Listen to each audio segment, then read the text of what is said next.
in the evening here in Tucson, and I want you to go outside and check out the moon wherever you are. I'm going to see if I can turn the camera around so that you can see the moon, but really that's all I wanted to do is just have you guys check it out because it's absolutely gorgeous. Where is it? Come on, moon. Man, my camera is so busted that I can't show you, but it is this gorgeous kind of crescent moon thing going on tonight. It's absolutely amazing. I don't know. There's something about being outside. There's just a beauty. There's a oneness with it, even though there's all this noise on the street and it's kind of irritating. Just being in touch with nature, knowing that there's a new moon out there. Let's try one more time. We're gonna angle it. You know what? I don't think you can see it, even if I wanted you to. But that's that light right there. Dude, dang it. It's gorgeous. Go outside and look at the moon. In a few hours, you'll be able to catch the stars too. I think, I don't know, this last weekend some change is the one thing that may be something you could call an adventure. I wouldn't romanticize it, but waking up at 2 o'clock in the morning and the first thing I see is stars. I think it's the Little Dipper staring at me. And it's amazing. That's a beautiful thing. New joy in this journey. It's the reason why I came out here to Tucson. I used to do these Tucson Tuesdays on this channel. Well, I think I did it on Instagram maybe. But anyway, I used to do Tucson Tuesdays because I came to Tucson to do what I call my Tucson turnaround. I was going to turn my life around from all of the mashugana, so to speak, from living out east. From the death of Sharif, my cousin Demario, a horribly toxic marriage,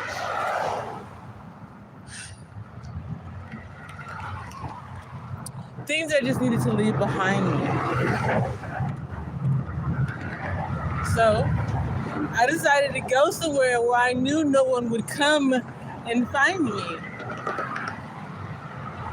My family didn't. I got sick, I died. I had a host of things happen, they knew about it, and they didn't come and find me. How can I be mad? That's kind of what I asked for.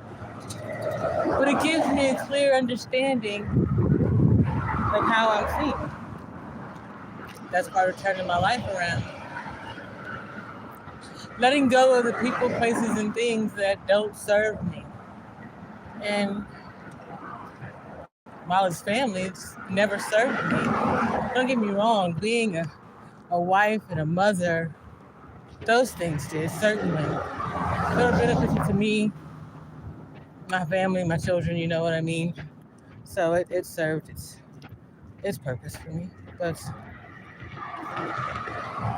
in the grand scheme of things,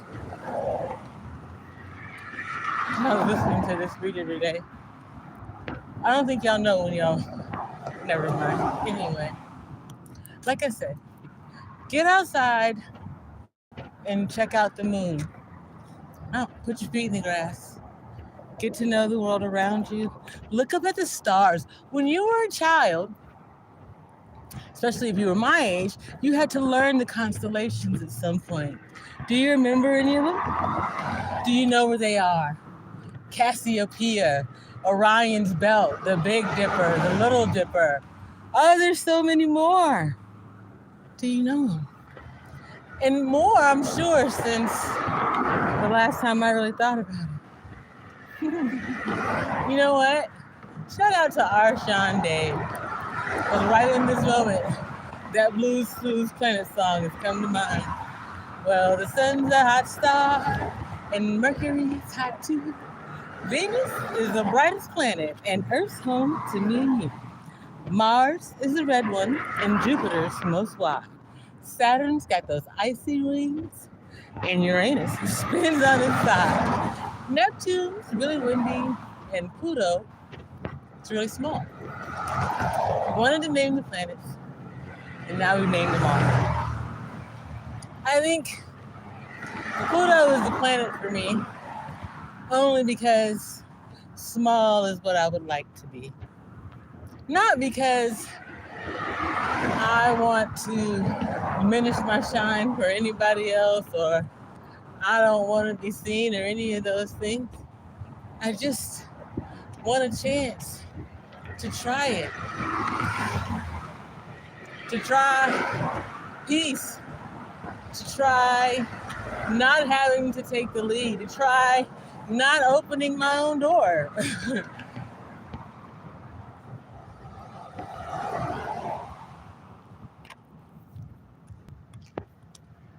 It's funny, this space talks a lot about the repercussions of men being raised by single mothers. We don't really talk about the damage that fathers can do. We don't talk about the damage that can come from a two-parent household. I believe it's because the community idolizes the idea so much, they can't see the problems and the pitfalls in it. Me, on the other hand, it's kind of what all I've known. And I can see it. The dysfunctionality, the eugenics beaten into us in the books, in our personal family doctrines, in the way we communicate with one another. You know, spare the rod, spoil the child, beat them into submission, beat them into work ethics and responsibility and all the things. It's a crock of bullshit. And I won't be the first one to say it, nor will I be the last. In fact, I'll say it as many times as I have to in order for people to get it. I am not a proponent of spanking. You become your child's first bully. I don't believe you have to yell at a child to get your point across. You got at least 3 feet on that little person. Children are little people, not little minions to do your dirty work or fetch your things. They have hopes and aspirations and dreams at a very early age. The youngest knew at 6 or 7 that he wanted to be a host of things that were going to require him to go into the United States Army. And that's what he chose to do. And he succeeded. Planned a path. He made a way. And everything worked out. So far. Besides, God's got him, so I know he'll be okay. The elder one too. The middle one was more like me. Late bloomer, so to speak. I'll decide for sure what I want to do in life when I decide for sure what I want to do in life. Me. That's taking on a lot of things. Hopefully it means the same for him. So it meant for me being a wife, a mother, a caregiver, a daycare owner, a military volunteer leader, a culinarian, owner of more than one of my own businesses. These are the things that I wanted my children to witness, so that they would know it's never too late for you to choose your own fate. That was way back in 2008. Here we are in 2023. Woo! It's been one hell of a journey.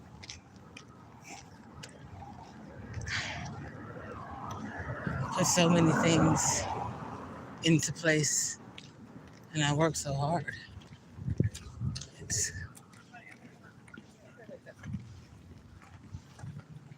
It's crazy to me to think that, or that anyone would think I would give up on me. That after achieving all of those things, I would ever stop to think I couldn't achieve this dream. Understand something. I'm in it for a long haul, no matter how long it takes, because I know God's got me.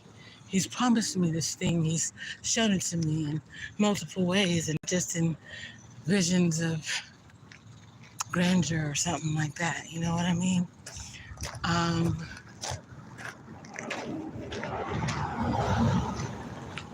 It's that thing where he's like, I've always been there, little girl. Of course, I got you on this one too. But stay the course. You know, this one's different though.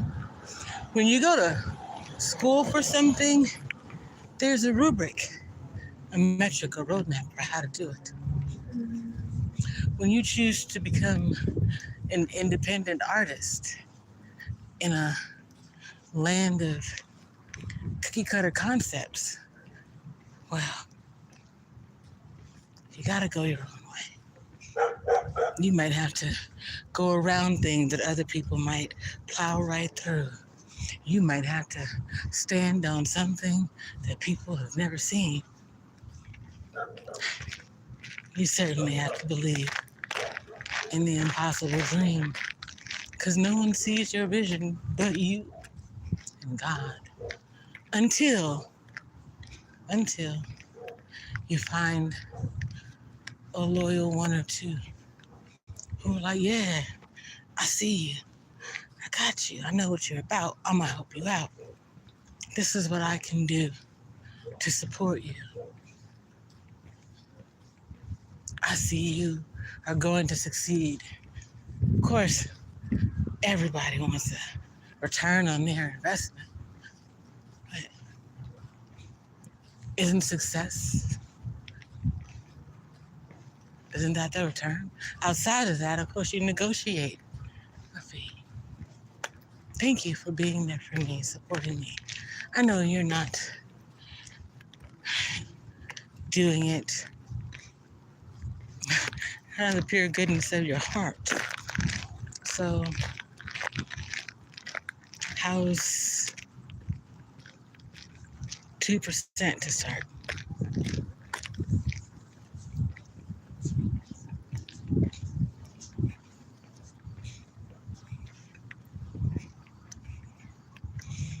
$2 of net sales. That's somewhere to start, right? In return for your initial offer, we'll give you 2% of the net sales. Let's see, biannually. Sound like a deal?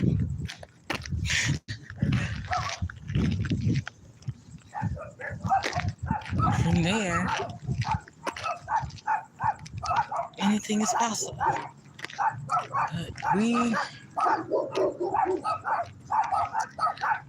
focus more on competing, tearing each other down and things, not lifting each other up. There's no strategy in that. It's just reactive more often than not.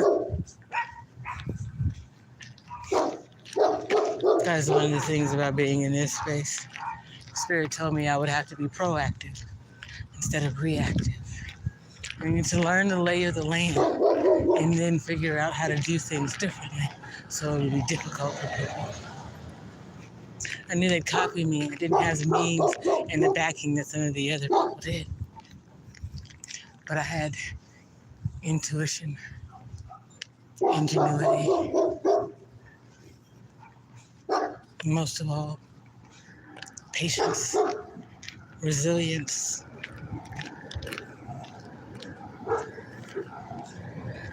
and I promised to myself that I would persevere.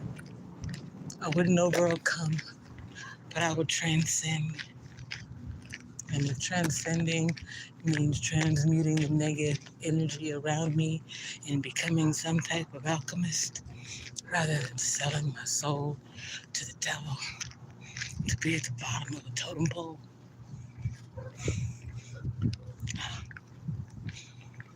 I'm already on the right road. Alright, you guys. I'm going to end this live. If you catch this later, leave me a comment. I'll be sure to check them. It's been a beautiful day. Thank you, Heavenly Father, for the day, for the moon, for the breath, for the air, for the breeze, for the stability of my knees at this moment, Lord. I appreciate you, Father, for all the things you've done for me. Because you didn't have to do anything. Anyway, you guys, outdoors. Keep your spirit up. I'll see you in the street.